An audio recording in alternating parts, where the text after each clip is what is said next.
Hello, Voices of Wrestling listener. Dave Ryan here. Have you ever wondered to yourself how many hidden gems are hidden away inside the last years of World Championship Wrestling? Have you ever asked yourself how many tenuous gags can be made about the name Mike Enos? And have you ever thought about what it sounds like for two Irishmen to interpret a very chaotic company through its B show? The answers to all this and more are just a click away. Check out Days of Thunder every second Thursday on the Voices of Wrestling podcast network.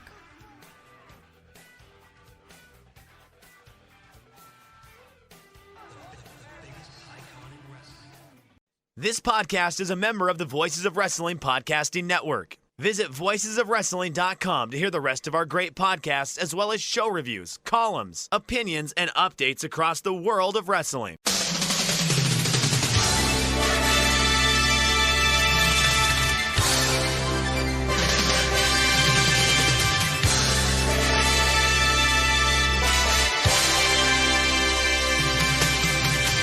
Hello everybody and welcome to a special emergency Super J-Cast. I'm Joel, joined by David McDonald. It is Friday, 19th of January 2024.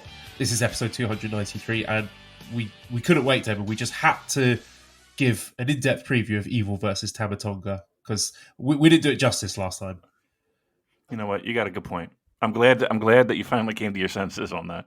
It's due. No, silly gooses. Of course, that's not what we're doing. We're doing what everybody else is doing. 900 other podcasts have apparently done. All reacting to a pretty major story that has, well, look, if you were privy and a member of our Discord, you were in the know from the very beginning. And it has finally come to pass and finally official. And finally now everyone can talk about it. And that is Joel Abraham. What is it? I'm pregnant. No, congratulations. So this is, of course, the news that Kazuchika Okada is to leave New Japan Pro Wrestling. So a message went up on the website. So he's going to be off after the conclusion of his contract on January 31st. So the message said, "We apologise to the fans for the abrupt nature of this announcement, but join me in wishing Okada the very best, blah, blah, blah, blah, blah." Okada will appear after his contract is finished on the February dates, February 11th in Osaka and the February 23rd and 24th doubleheader in Sapporo. So changes will be made to those cards with announcements to follow. And there was a statement from Okada, blah, blah, blah, blah, blah. So all in all, David, a great day for the Super J-Cast. We have defeated our enemies. We are swimming in clout like Scrooge McDuck in his vault. You know, John Carroll asked me today, John said, "Joel, are you considering packing it all in after this?" I was like, yes. Are you mental? This is our finest hour. It is. It is. How are you feeling? I'm kind of, I don't know, I'm all over the map, really. I do, I know the work that we put in to help people navigate this.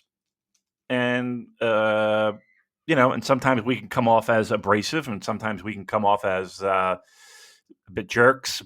And some of it is tongue in cheek, but some of it is serious. But it's a good day, in the sense that we've kind of not, in various degrees, we've known about this. We've hinted at it. We've discussed. We've dropped the bombs, if you will, in the in our Discord that you will not have access to, because we've changed our business model. And so that is good. I mean, listen, you would know more than I would if we're swimming in the clout. If we are, I'm happy that we're getting some credit.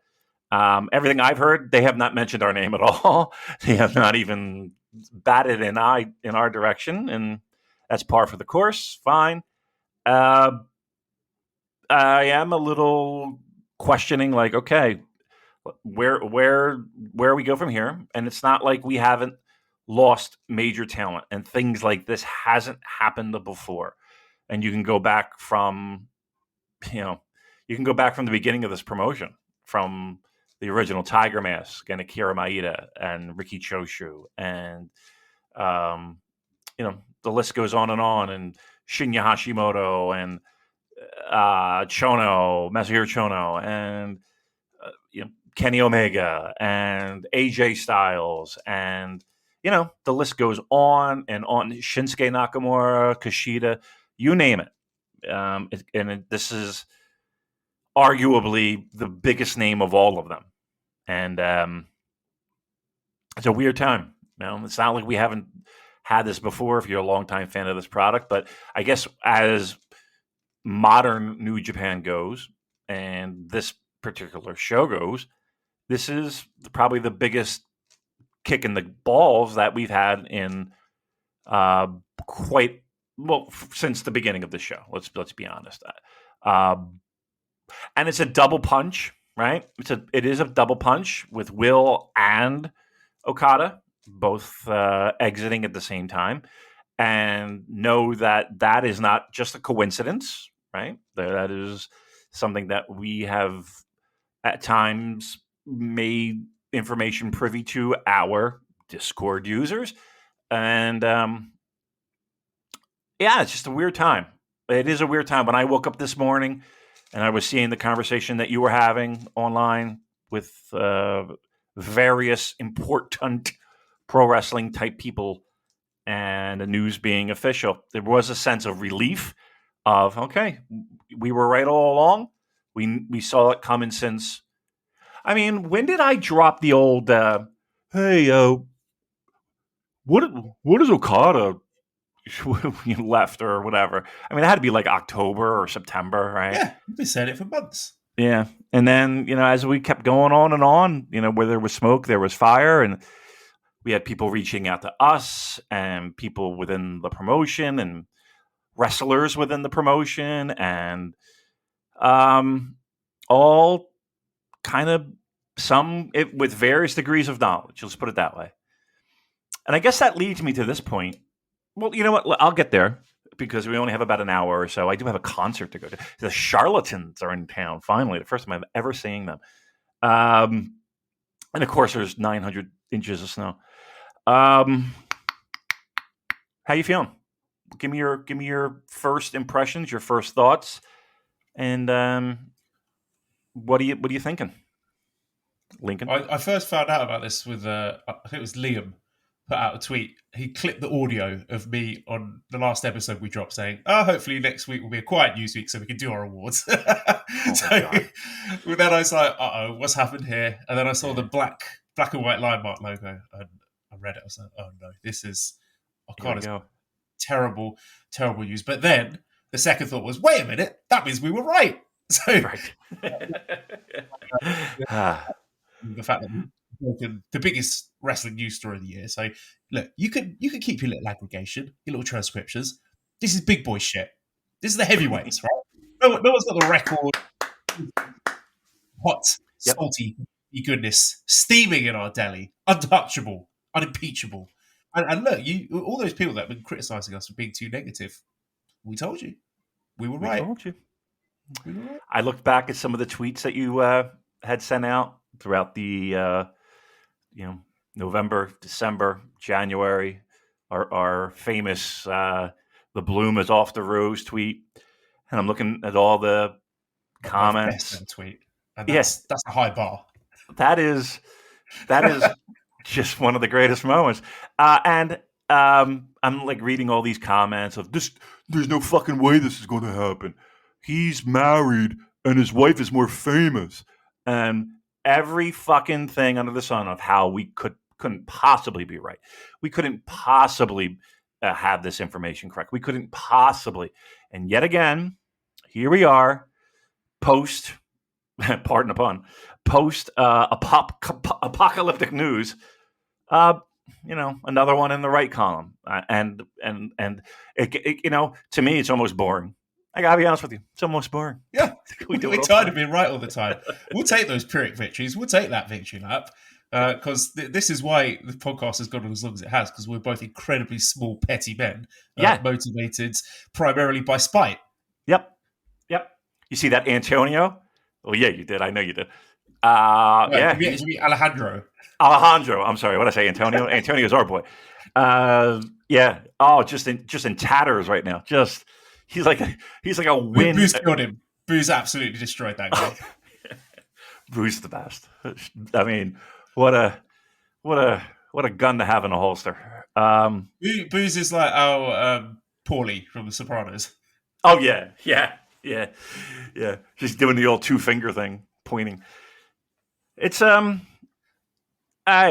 mean, aside from the absolute massive win for this show, what are your thoughts? How are you feeling about this? I mean, we've had plenty of time to digest it, and we kind of knew what was in store for 2024. What are your initial thoughts? Is this a death blow? Is this a knockout punch? Is this internal bleeding? Is this just we got a loose tooth? Where are we at? Relief, because we can all finally admit that Okada's matches are boring until the last 5 minutes. Hey, stop it. I was very sad. Obviously, this is the top guy in the company, and a guy that it had gone quiet on the whole "is he leaving" front. We'd not heard anything, Right. and it made me think maybe he's staying. It's Right. quite down a bit, maybe with Awari gone and Tanahashi taking over and things looking up. Maybe he's staying. So I don't think I was alone in that sentiment. I think that seems like what the office thought as well, because that's what I'm trying to piece together, like the timeline here. When did the office find out? Because we heard, and I think Dave Meltzer said the same thing, Thursday night. So like last night in Japan, he told them. And the way that the company have reacted to this, like in that announcement saying, apologies about the abrupt nature of the announcement, and then scrambling around to change the cards. I don't think the office saw this coming either. I don't know. I have my doubts. I really do. I mean, Joel, we knew. You know what I mean? Like, they should have known. Right. We've been saying this for months. But they should have known. But the way they're behaving makes me think that they didn't. And I'll get onto this later. But the way they booked him at the back half of 2023, well, I'm going to stick a pin in that for now. But okay. Yeah. I mean, where do you think he's going? Because Tony Khan's been posting memes on Twitter. Yeah. Where do you think he ends up? Do you think he'll be a success? Do we care? I think there's really nothing's going to stop in his way of being successful unless the promotion just fumbles the ball. And I say that not as a hand wave statement. I say that as the guy's a generational talent. There's really no reason why he shouldn't succeed unless a pro wrestling promotion just fucks up. And it's happened before many times. When this was all first going down, I think I've mentioned to you a few times, and I think I've mentioned it to a couple other people, and certainly nothing official, but all signals were pointing WWA. All signals. And while AEW does have that, again, somewhat working relationship at this point, and there are plenty of factors that would indicate that AEW would be the easier transition. I don't 100% know. Now, Tony Khan firing out his 2024 is going to be a wacky year. Okay, we said that last year, but okay, we know. I don't think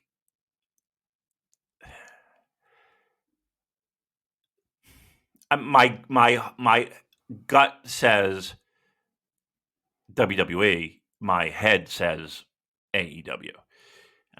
Either one of the two, though. Here's the biggest problem and the biggest challenge that I think pro wrestling in Japan has at this point is if you want to be a national promotion, you better come with guns blazing and an empty checkbook. Now, you can argue Bushi Road has that, but I just don't think they do, in the sense of, at least for the pro wrestling division. I just don't, right? And the money that is being thrown around, yes, I'll sit here and say it's not worth it. right? Yeah. It isn't. It isn't, right? Um, so that's going to be a problem. That's going to be a problem now and for the foreseeable future. That you That build was a it. Like, star. yeah. No, you build a star, and you better be ready to write a check come contract season up. And it's the way they do business, and it's a way. Look, everyone expects Western talent, and I put that as British, American, Australian. Anybody who goes to that promotion is, nobody. I can't say nobody bats an eye, but it's not as big of a deal as, once again, arguably one of the greatest Japanese pro wrestlers in Japan of all time, making that move. Basically saying, there's more for me to do in my career, and there's no possible way I can do that here. Right? Yeah. To go back to your original question, like how did I feel? I tried to put a brave face. I was sort of going through the sort of usual cope strategies, like, maybe he's achieved everything there is to achieve. What do we want from him? Do we want more Wrestle Kingdom main events, more title wins, more G1 wins? Not really. I mean, maybe it was time to move on and let someone else take that spot. So there's that. I can compartmentalize that, but it's the bigger sense of existential dread. Like, nobody is safe. Like, not even being the number one guy in the number one wrestling company in Japan was enough to keep him around. And like you said, that's the reality of the pro-res US wrestling power dynamics right now, because the pro-res scene is down bad in Japan. Post-pandemic, the yen is in the shitter, and apparently so much so that, adjusted for inflation, Okada is allegedly earning as much now as he was in his rookie year. That's how bad the currency is taxed. So there's that, plus the enormous media conglomerates paying these US companies just astronomical, just silly money for the TV does, for the content. That has accelerated that usual life cycle that you've mentioned of New Japan guys going to the US. And yeah, look, AEW's existence is a massive blow to New Japan too. It's great for the wrestlers, but terrible for New Japan. I mean, what have we got in the last 12 months? Jay White, Juice Robinson, Aussie Open, Shibata, Ospreay, Okada. Is it time to start asking questions about this working relationship? Like, I can't blame the wrestlers. Like, you go get that bag, whatever. You make your money. I would do exactly the same thing in the same position. But now we're left with this very real fear that as soon as someone catches fire, they're gone. I mean, the Western guys, like, forget it. All bets are off. Like, that did happen. It's going to happen anyway with much higher frequency than it did before, for the reasons I've outlined. But now that Okada's gone, there's the worry that that's going to start happening with the Japanese talent as well. Like, you think of a guy like Shota Umino. You think Shota Umino suddenly becomes like red hot megastar in Japan, that Tony Khan's going to think, oh yeah, I'll have that as well. Thank you. Nice little program with John Moxley. We'll have that. Thank you very much. Right. That's the feeling that I'm left with. It's like, we've always had this, like you said, the life cycle of a guy getting too big for Japan and then going to the States, but it's happening so frequently, and I've mentioned it before, happening before these guys have had a chance to finish their story in New Japan, that it's leaving me and a lot of other people thinking like, well, why bother? Like, why would I get emotionally attached and hitch my wagon to an up and coming guy when I know that's probably what's going to happen in the end? Right. It is. And that's the truth. And when you do a New Japan Pro Wrestling podcast, it does weigh on you a bit, no doubt. For baseball fans, this is like being a fan of the Montreal Expos, where you have unbelievable talent, but you have a very short window to do anything with it, because when free agency strikes and when contracts are up, there's the New York Yankees of the world and the LA Dodgers of the world and the Chicago Cubs of the world, and even to a certain degree now the Mets and the Phillies, that have large blank checks just waiting to be thrown at you. Circling back I find it very difficult that the promotion didn't know. I find it very difficult. And I'm not blaming them. Now, people might say, well, why would you book Okada on the February tour? Now you got to change up all these shows and change it. Well, I feel like they were caught between a rock and a hard place. Because if at Wrestle Kingdom they said, okay, well, after that Danielson match, that's it, and after Dash, we're going to just leave him on the shelf and pretend he didn't exist. I think that raises more questions. Where's Okada? But booking his 2 massive singles matches against his future AEW teammates, that's a choice, isn't it? Yeah, really, right? And, now looking back on that Battle in the Valley match, and, it just felt like that was it, right? That was the end of this run. And that's another thing, too. What a magical run this company had when, bringing him back and strapping the rocket ship to him. I mean, of course, after that Yoshihashi match, after that. And then, Bullet Club really coming into its own. And that's AJ, and that's the Bucks, and that's even, GOD, and even Anderson and Gallows. And then you had guys. I guess the biggest thing is that there was always the setup for the next guy to take over. And if I'm just looking at Shinsuke leaving, the company I felt like was still in really good shape. He still had Hiroshi. Right. Shinsuke and AJ left, and then they immediately plugged Naito and Kenny Omega into those spots. Can I do that kind of like-for-like substitution now? I don't think I can. Neither do I. But here's the thing, and it's not from lack of effort from the actual wrestlers themselves. This is coming back from pandemic, or even being in the pandemic, and all these clap crowd shows, and we knew this day was coming. It's not like they don't have calendars in the New Japan office, right? And they don't know when contracts expire, and they don't know the landscape of what's happening in pro wrestling and all of that. And I'm not even saying that they could have prevented it, him leaving or anyone leaving, but in the same breath, if you know that is your life cycle, you need to do everything in your power to make new stars. And coming off of Wrestle Kingdom, we're kind of still at this somewhat medium pace, and we're screaming into a microphone, me in New Jersey and you traveling the world, saying the same things over and over again of we need to hurry up because we are in, we're up against it soon. And they fumbled the ball. I find it hard to believe that they didn't know. This is not something where Okada walked into the office on Thursday and said, oh, by the way, I'm leaving. That's I find that incredibly difficult to believe. Because trust me, how many wrestlers have we talked to that work for New Japan Pro Wrestling that have it at the very least hinted, and then we had to be like, well, here's what we know to kind of prove here's what we know, and it's like, okay. And some of them were like, oh, wow, that's news to me. I didn't even know that. Okay, great. And others were like, yeah, that's kind of what I heard too. And others were like, there's that, and then here's this, right?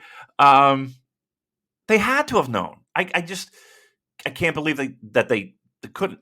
And I'll say this: if this was something where they were, and I'll put in air quotes, blindsided, somebody play the Benny Hill music for me, because what bumbling idiots are running the show then? You know what I mean? Like, what are we doing? How, the pro wrestlers that are in that company work their fucking asses off. You have to sit there and please understand this.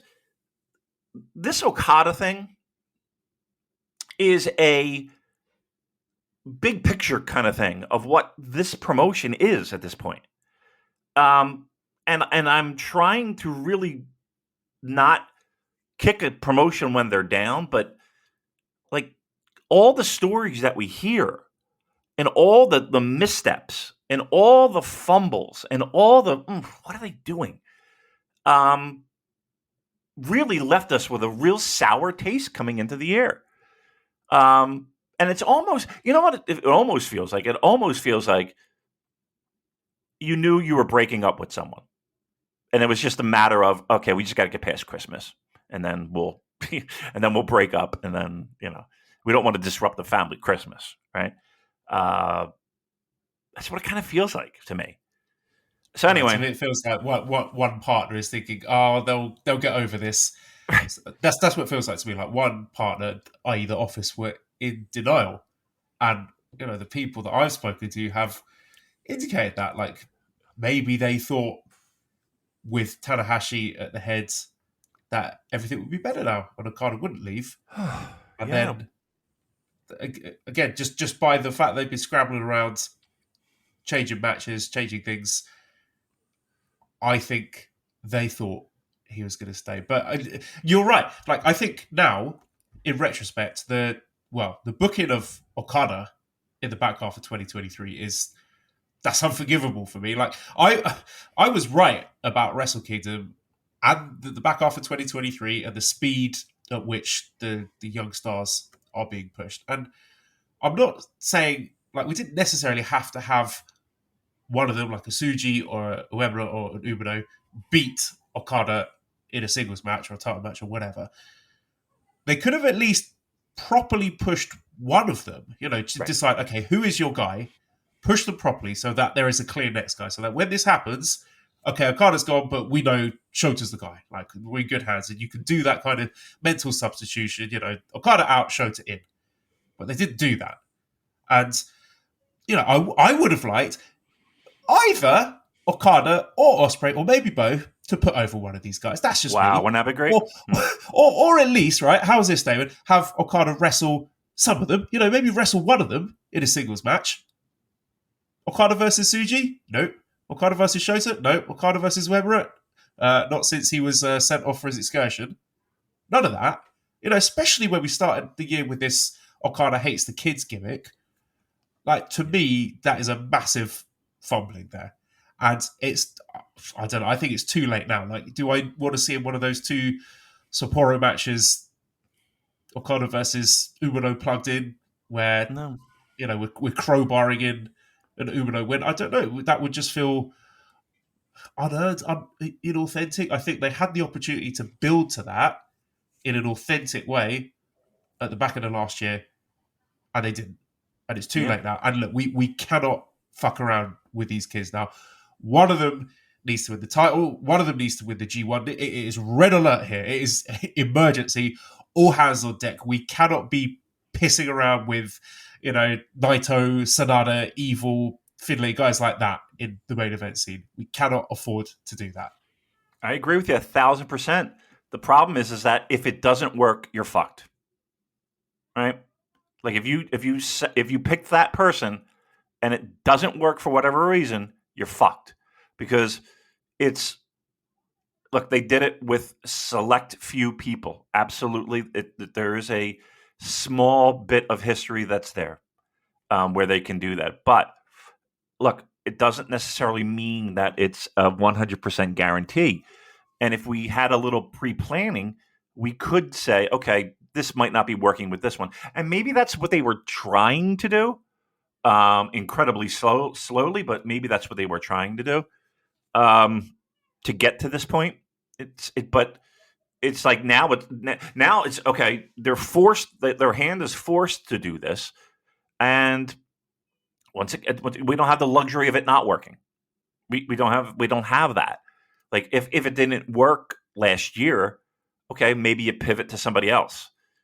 Okay, if it doesn't work, now we're pivoting to somebody else, and now we got to wait a little bit extra to see if that person is going to help carry the promotion. It just seems very piss poor planning that everyone could see 100 miles away. I guess at the end of the day, I'm not more upset of Okada leaving. I'm upset with the promotion not recognizing the urgency of the situation. And you know what? And maybe that is, look, I think we can all agree that the idea of this promotion being a major player is long gone, right? In the past, it used to be an option when WWE was really the only option in town. Not even Mexico was a great option at certain points. It was New Japan. With AEW coming along and there being a viable, true second option where people can make money and be on TV, it really eliminated the need for New Japan. And if New Japan wanted to be a Japanese promotion and not worry about global domination, here's a big concern of mine, and we're going to talk positive. Trust me, because I think it's pretty. I feel like we're doing a show. We might not have time to do positive, but I am going to tip my cap to them to say, hey, they did very well with ticket sales, better than I expected for Chicago. The arena might have been scaled down, but guess what? They're opening up areas that they, roped off. So awesome job, great. I'm super thrilled with Chicago, and I'm super thrilled with the gate they got in San Jose. Fantastic job. We need to circle the wagons a little bit, and we need to reset, I think, and figure out, okay, this is our base, because guess what's happening? I'm just going to throw out a scenario like I did back in September or whatever it was. If Okada goes to WWE, let's not be naive and think that is not a huge, huge piece of WWE making stronger headway in Japanese market, right? You're coming to town with Okada. You're coming to town with Shinsuke Nakamura. You're coming to town with AJ Styles. That's not bad. And then the rest of the roster. Gallows. What's that? Had Doc Gallows and Carl Anderson. Well, yeah, true, very true. Are they even there? I don't even know. Are they still there? It's they could legitimately have the OG Bullet Club. They get Tama Tonga. Yeah. If rumors are to be believed, they're interested in Bad Luck Fale. They got Devitt, and it was Anderson, wasn't it? It was a Devitt, Anderson, Fale, and Tama Tonga, the original four. Mm. They could start CTU. They get Liger and Devitt. That's my dream. Reunite Apollo Go-Go, get Taguchi. Nobody's safe. Nobody's safe. For all your faves. Yep. Close it down. The Lion Mark is dead. So that's that, right? That's where we are. That's the state of where we are, and that's the reality of where we are. Hey, look. If I give you the book, David, what do you think New Japan should do? How would you respond to this? Yep. I don't know if Okada lying down to anybody right now would have that impact that maybe it would have at Wrestle Kingdom or what have you, but they're not going to do it. They're going to have him go out, on somebody's shoulders, crying at ringside. Have you seen what they've announced for him? I know one of the matches is Tanahashi, right? Yeah, so they have, on the Osaka show, it was supposed to be the Never Six-Man title defense against TMDK, Mikey Shane and Fujita, but they've moved that to Korakuen on January 24th in favor of this Okada versus Tanahashi match, which I don't feel great about that, like Kosei Fujita losing that spot on the Osaka show.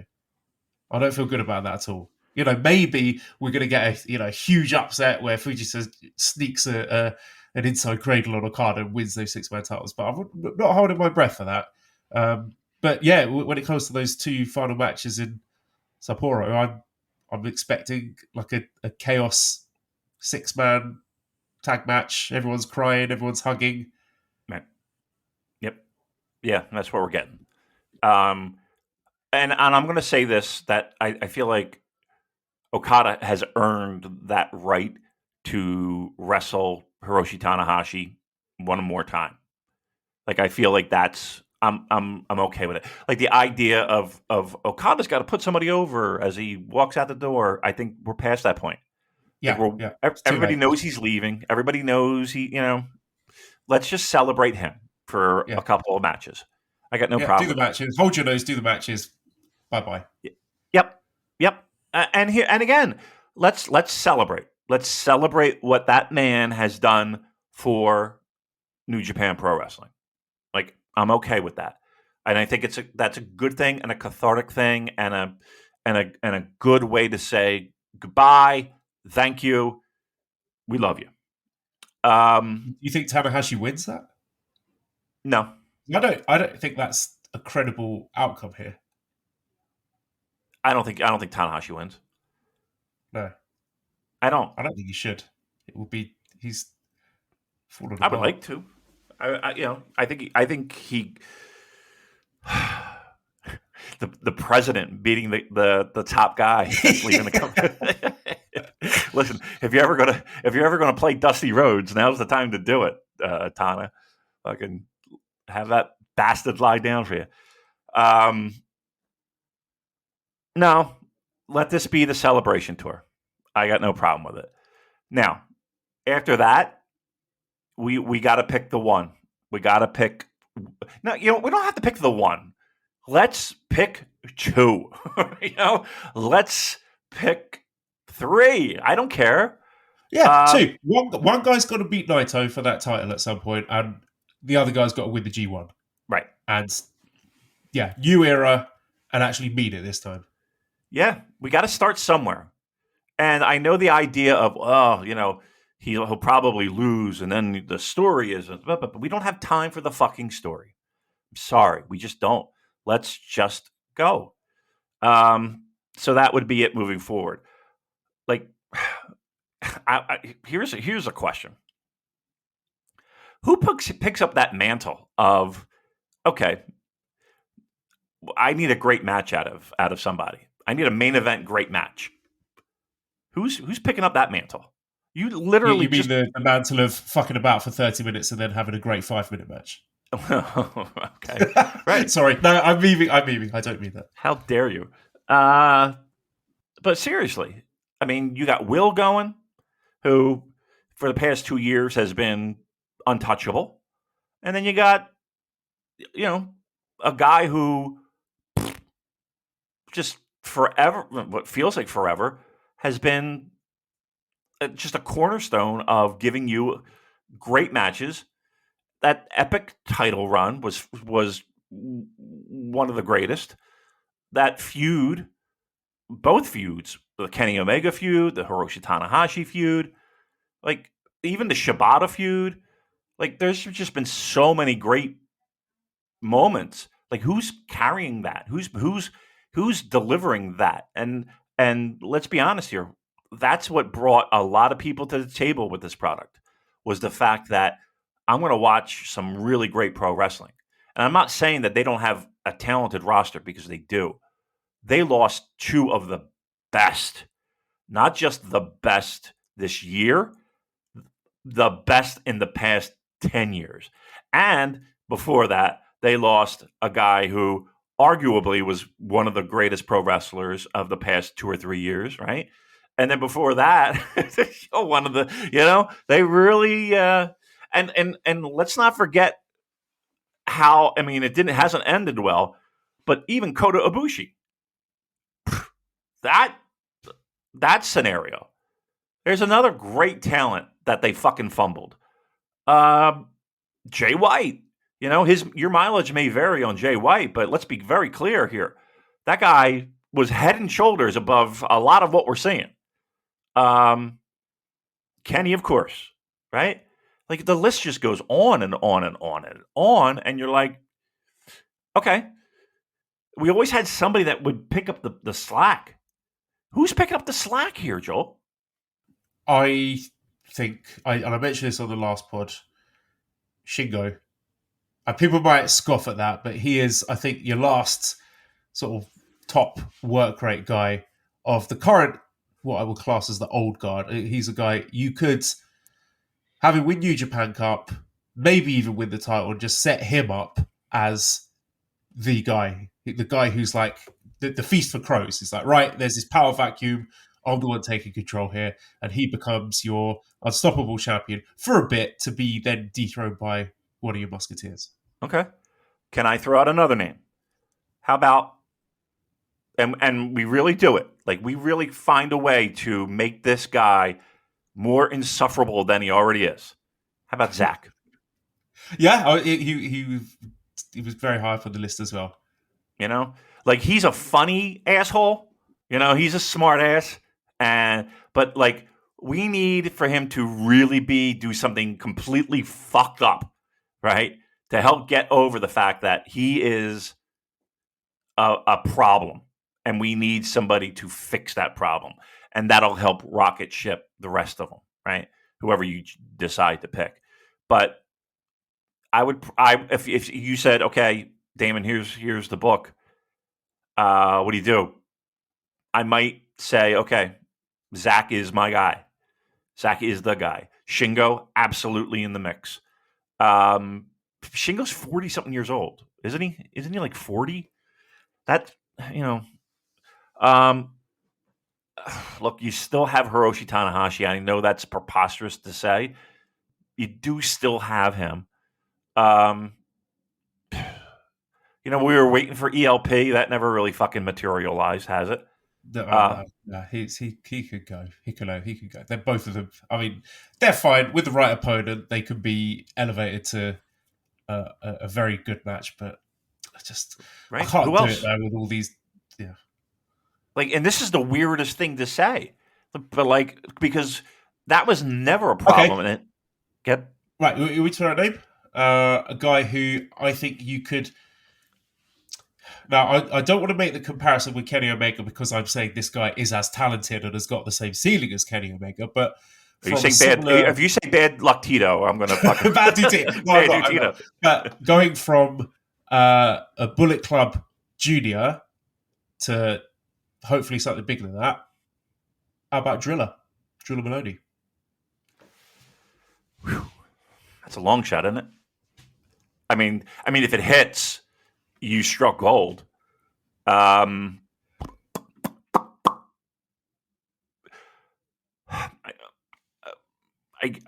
know. I'll give you a solid. I don't know. Like it's hard. Like, am I putting them up with the guys that I like? I don't know if I could put them up with the guys that I mentioned right now. Right. Well, no. Just to say this favor, he's 26. Mm-hmm. He looks like $1 million. He can talk. Mm-hmm. I think in ring there is a lot of upside there. Just throw that out there. Okay. Are we rushing with Newman? Right. So this is the elephant in the room, right? And I was going to talk about this. Like, why did Okada choose to leave? Was it purely about money? Was it the fact they had to sell for that ridiculous Tangaloa offense during the G1? Or is there now a pernicious influence of, I'm going to just say, Will Ospreay whispering in people's ears saying, New Japan are fucking you. You are getting lowballed. Come over here. Come join me in AEW with me and my buddies, me and Kyle and Mark. Tony will treat you right. You get the money you need. You get the money you deserve. Tell New Japan to fuck off. And I'm not saying Ospreay's wrong for doing that, but that's an issue, isn't it? Well, if you're Will Ospreay, right, and you know what you made, and now you get a absolutely wacky offer with someone who is writing those checks, that gets around. I'll say that. I'm not blaming you. I'm just saying, like, that's the sort of thing that would make me reluctant to get attached to a guy like Callum Newman. Yeah, no doubt. Now, everything that we've heard is this guy is cut from the same cloth as Will, in the sense of, for years, Will pushed away the idea of going to a WWE or an AEW or what have you. Life changes, and your situation changes And when he became a stepdad, so right, maybe all New Japan signees should be forced to have vasectomies. sterilize everyone before they just they get snipped the minute they come off the plane. Look, yeah, it's. I'm sure that okay. So the scenario that I laid out, Will's like, not for nothing. And here's the one thing in pro wrestling, and the very little bit that I was involved in it, and how I've been able to kind of stay on board with it, is nobody ever talked about pay. Nobody ever talked about pay. That was just the one thing you just didn't do because you might have gotten $200 and the guy that you're wrestling may have gotten 50, right? So that's just the way pro wrestling works. A promoter is trying to make money on a show and not have all the money go to its talent. So if they can save a buck, they're going to try and save a buck. Blah blah blah blah blah blah blah.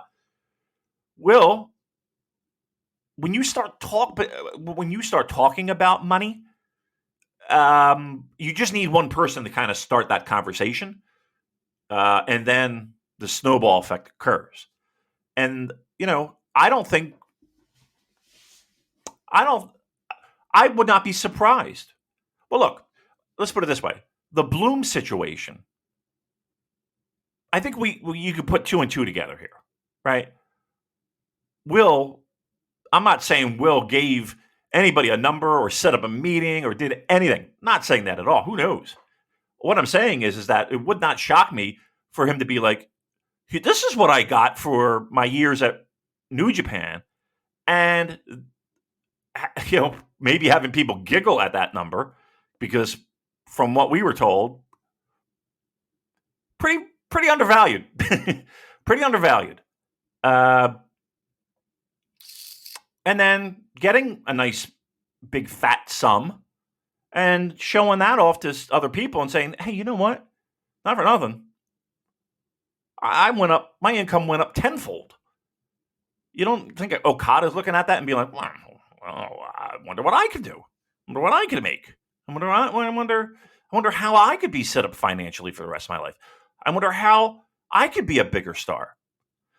Everybody likes to throw around, well, Okada's the biggest paid pro wrestler there is in Japan, and blah, blah, blah. Well, guess what that means? Zero. because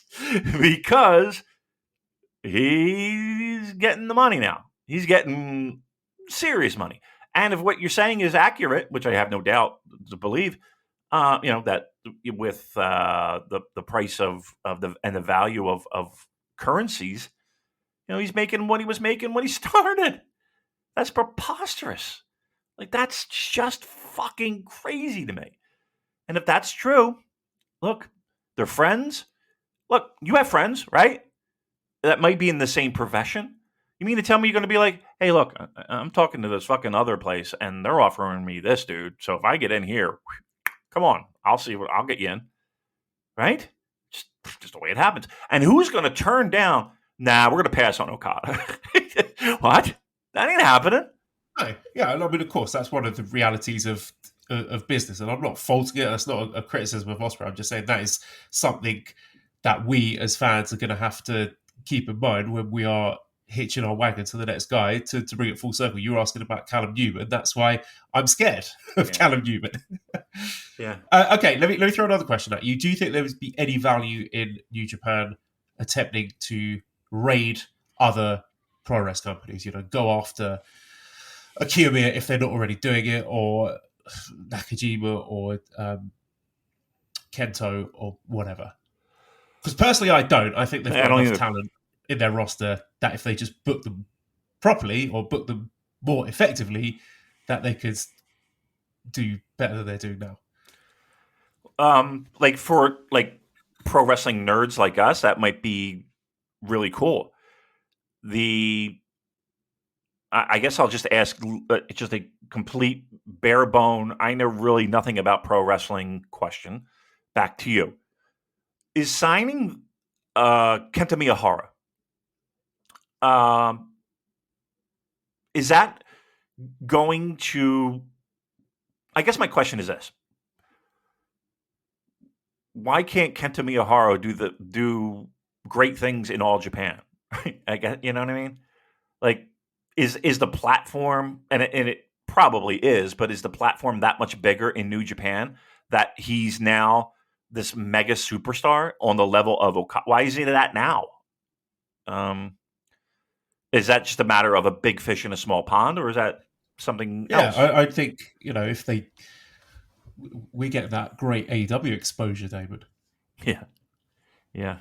Which Or- I'm not hand waving that. That's real, and I think that is a big factor in why I think New Japan of America are back on their feet and able to do good numbers. You can't ignore that the AEW relationship is a big part of that. The Forbidden Doors and top AEW guys working Wrestle Kingdom and the like. But it's a double-edged sword because you're also putting your own talent in the shop window. So this is what happens. You live by the sword, you die by the sword. yeah, it's amazing, isn't it? Like, this really feels somewhat like a little Vince McMahon back in 1984 and 83, where, yeah, sure, give me your tapes. I got this national cable TV spot. I'll put your guys on. I'll put your Kerry Von Erichs on. I'll put your Junkyard Dogs on. I'll put your whomever's on. And oh, by the way, in 6 months they're going to be mine. It does feel that way right now. Look, maybe it's smart, and maybe it's the right thing to recalibrate our expectations of what this promotion is. And I think the sun has set on New Japan Pro Wrestling becoming anything other than a company that with the right card and the right help and the right whatever can get for $5,000, 5,000 people in a building. The idea of them going to Madison Square Garden and selling it out on their own is a distant memory. And it is what it is, right? And if we can accept that, and that's a part of enjoying this product. Look, there's people that enjoy minor league baseball. There's people that enjoy Japanese Arsenal. baseball. What? It's happened to Arsenal. Arsenal, yeah. I mean, it's so many times. Thierry Henry leaving, Robin van Persie leaving, Cesc Fabregas leaving. I've been through this before. I know how it works. I'm bullish. I think New Japan will have a fun year. I mean, give us some silver linings, Damon, about Okada leaving, because I'll give you one. I reckon there's more than a few wrestlers in that locker room rubbing their hands together at this news, thinking that is a power vacuum. There's a big spot at the head of the table there. I'm going for that. I deserve that. I'm going to take that all by the horns. And another one, that's freed up some money to sort out some of these contracts. I don't know if I want to start throwing some contract pastrami into this podcast, but there's two silver linings for you. You got any? I mean, that's those two. Now, I will unfortunately line your pastrami with a layer of human feces, piss, nice smattering on the rye bread of fecal matter. I had a point and I completely lost it. Oh my lord, I lost my point. Silver lining, contracts. Oh, I don't know. Look, it's power vacuums, more money. Oh, it's not like New Japan. Okay, yes, here we go. Got it. Thank you. My Alzheimer's kicked in. Just because they have the money doesn't mean they're going to spend the money. Probably still paying off Mercedes money. Oh my lord, yeah. Can we say in retrospect that's a bust? I don't know how many subscribers they got. It might have popped a nice little number for them. I don't know how many of those people stuck around. They got a decent gate in San Jose. I don't know if it's anything where it's like you're moonwalking to the bank. But they got it was 5 seats different to what they did at Battle of the Valley. Yeah.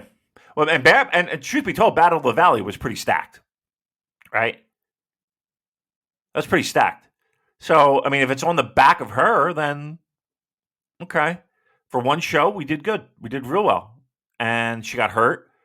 So, I don't know. I'm going to say it's going to be a little bit unfair for me to give it a anything lower or really anything higher than a C, because I think there was still a lot left on the table. I hoped. That visual of whichever show it was, her and Okada in the ring together, and we're thinking, oh, we're cooking now. This is it. This is going to be the future. And now a very cursed image in retrospect. But I've totally digressed. Like, I was asking you for silver linings. Like, can you make the listeners and the fans have some optimism now that Okada's gone? Nope. Put a gun in your mouth. Click.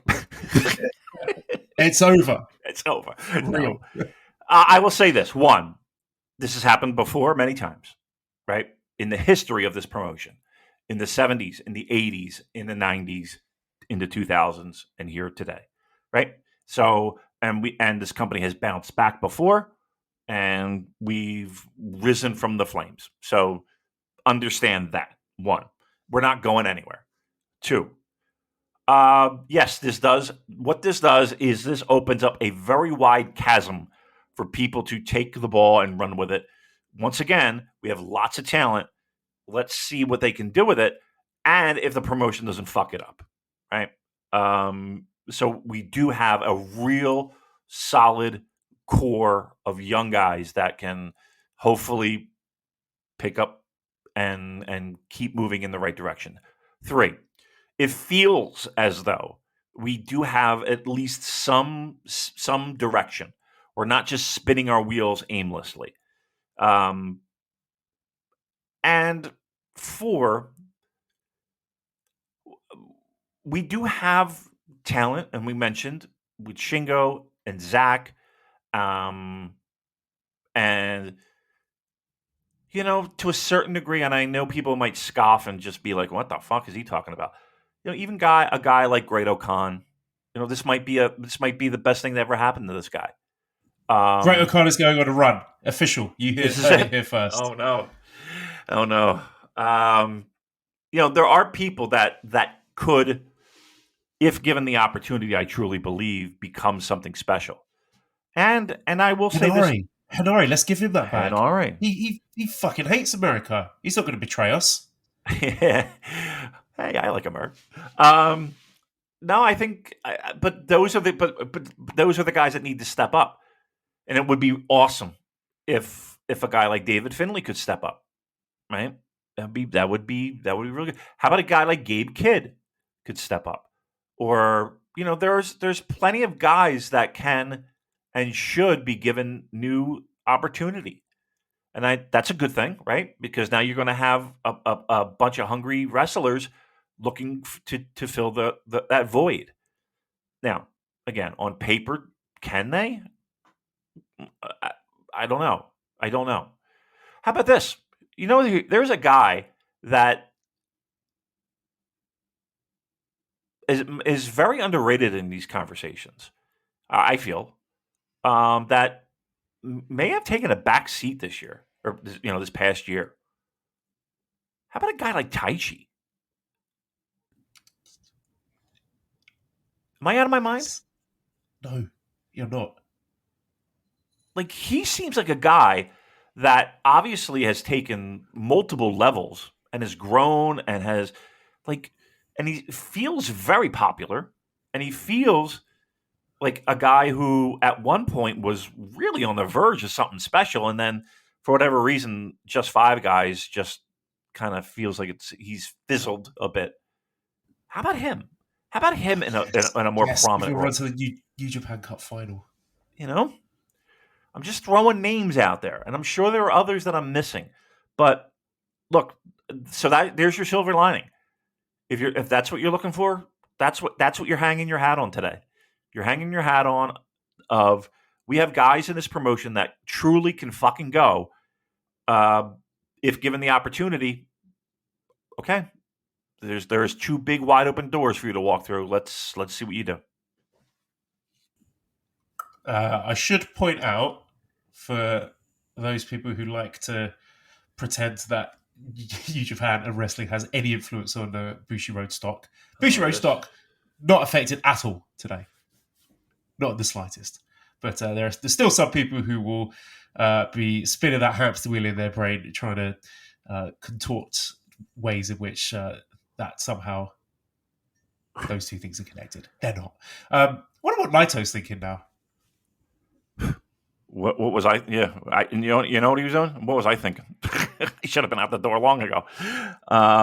Because there's a perfect example of a guy who I think could have been major star here in the States. Really? And I don't think his true star power has ever quite translated to the unwashed masses. I think so. I mean, let's put it this way: at one point in that dome and elsewhere, that guy was the hottest guy in pro wrestling.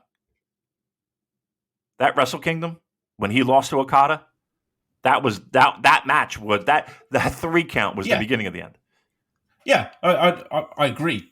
Megastar in Japan, but I don't think that star power has ever translated over to the States. Oh, I'm gonna. But I don't think he would ever go.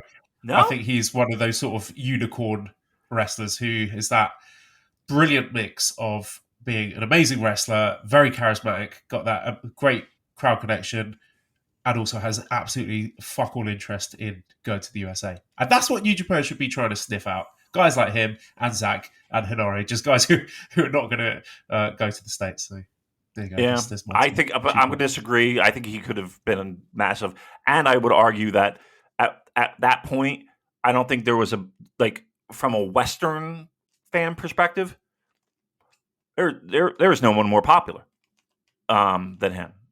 Like I would say his popularity exceeded that of Tanahashi and Okada from Western fans. I feel like he was far and away the most popular guy on a roster from a US perspective or a UK perspective. I think he could have been huge. And I think injuries have gotten to the point where I think that's off the table at this point, right? And again, just his attitude too of not really having any interest of it. I applaud him for it, but I think he could have been. Boy, talk about getting the bag. That guy, woo, no doubt. Give me some closing thoughts, Joel, on the day, the situation, and where do we go from here? I understand all the doom posting. I would tell New Japan fans, I hear you, but don't be disheartened. New Japan is still the best pro wrestling company on the planet, for my money. Nothing and no one hits quite like big time New Japan. So Okada's gone. We'll survive. Someone else will take his spot. And it's going to be an exciting year. So I, hilariously lurch from the "we're so back, it's so over." I'm okay with this. I think we'll be all right. If you didn't know what you knew, do you think you'd be as all right with it on January 19th? What do you mean? Well, it seems like we had a long time to kind of get fed this, and I think right. Yeah. When we got this information at first, we were kind of blown away. Yeah, our heads were exploding. And the subsequent information thereafter, it seemed like there was a time where it was like every day of the week I was waking up and just being like, what the fuck is happening here? Yes. Like there was a stretch there where I was just like, all right, this is fucking unbelievable. And I remember posting something like, if when the book is written on New Japan Pro Wrestling in this modern time, and the truth comes out, boy, are your fucking heads going to explode, because ours are. But again, do you think that you, like, knowing what you know now, okay, but let's pretend that we didn't have any of that information. Let's pretend that we were not privy to anything. And you woke up on the morning of January 19th to see that press release and that tweet. Do you think you'd have the same feelings? Oh, yeah. Like, we're further along the 5 stages of grief than a lot of other people are. That's indisputable. But again, I look at the roster that New Japan have, and I think in spite of clownish management, which we hope will get better, I've seen enough green shoots that I think they'll be able to put their best foot forward in 2024. And all this contract stuff, it's not just Okada who's leaving. There will be other people who leave, but maybe a few names that you might think, hey, you know what? It's about time that person left. And freeing up some money and freeing up some space higher up the card for younger guys that we do like, guys that we're excited about. We'll be all right. Yeah, we will be okay. We're like, I don't know if you see the movie Seven, with Morgan Freeman at the end. I'll be around. We'll be around. I like that. Didn't see the movie, but I like that quote. Before we close out, Joel, let me just say, from a personal standpoint, I want to thank a lot of people, and I obviously can't name names, but I know they listen. And throughout the years, especially, again, this past couple 6 months, a lot of great people have reached out to us and provided us with information that, let's be very truthful, we probably didn't deserve, right? And even in the past, that's been the case. And usually it's a conversation revolving somewhat loosely around pro wrestling. And then, we sink our teeths into you. Right? We sink our claws into you.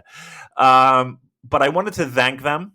I also wanted to thank our Discord, because we've made a conscious decision to not, like I was shoveling snow today and everything that was going down and my phone blowing up and everything, blah, blah, blah. But I have my notifications turned off, and I've had it for a couple weeks now. So if you're texting me, and I don't see it, please don't hold it against me. But I had to purposely turn off notifications a while ago. And even Joel gets frustrated with me because he'll text me something and it's like 2 hours before I remember to check my phone. No, I don't. I absolutely don't. I can categorically say that. All right. I'm sure he's cursing, man. This motherfucker. But I want to thank the Discord for. I appreciate the fact that at times there have been members that have been politely quizzical and politely questioning. But for the most part, I'm not saying they took their fucking medicine that we gave them and took it as gospel, but they were there. I said on the last show that really the only requirement that we had for our Discord was just be a good person. Just don't be a dick. You can argue, but just try not to be a dick and don't be a dick. And I think for the most part, that's the case. And they've been there for the ride, and hopefully they, at the very least, feel like they, I don't know, maybe a little VIP treatment, right? Maybe a little bit something that's extra that maybe the normal New Japan fan might not have information or access to.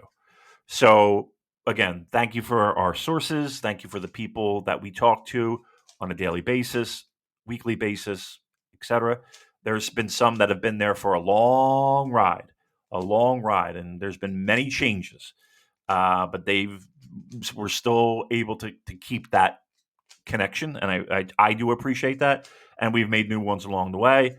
So again, on a show like this, where it's the impact of the work that we put in is where we are here today on January 19th. So thanks again. I appreciate it.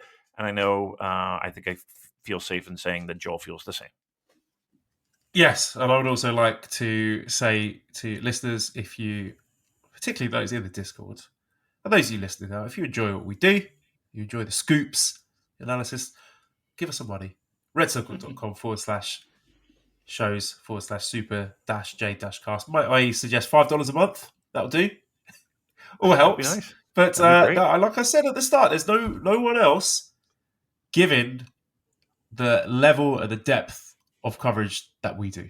No one's got the sources that we do. No one's got the scoops that we do. No. And today's living proof of that, because everyone is talking about the stuff that we've been talking about for months, and stuff that they might not be privy to, right? But that you are privy to. So take that. You could see it all around the wrestling world. Everyone talking. This is something you had in your back pocket for quite a while now. So thank you, everyone. Yeah, if you want to throw us a couple bucks, that'd be really awesome. Trust me, you don't know how much we'd appreciate it. All right, that's all. Thanks, everyone. Bye. Enjoy Evil versus Tamatonga. We're fucked. I'm going to go see the Charlatans. All right, see you.